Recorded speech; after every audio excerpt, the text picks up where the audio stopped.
Alhamdulillah pada malam hari ini saya baru saja melantik dan mengukuhkan Gubernur Provinsi Aceh Bapak Ahmad Marzuki beserta jajarannya sebagai Ketua Umum Panitia Besar Pekan Olahraga Nasional ke-21 tahun 2024 Aceh Sumatera Utara wilayah Aceh.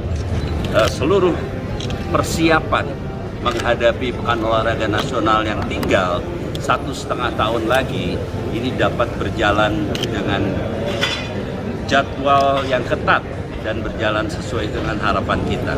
Besar harapan saya, masyarakat Aceh memberikan dukungan kepada gubernur dan seluruh panitia besarnya agar Pekan Olahraga Nasional Aceh nanti betul-betul jadi Pekan Olahraga Nasional yang menjadi kebanggaan kita semua.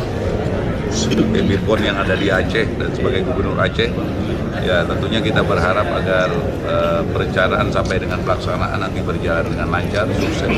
Sebagai panitia juga kami mengharapkan penyelenggaranya berjalan dengan baik.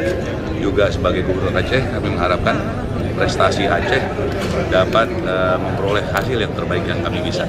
Ya.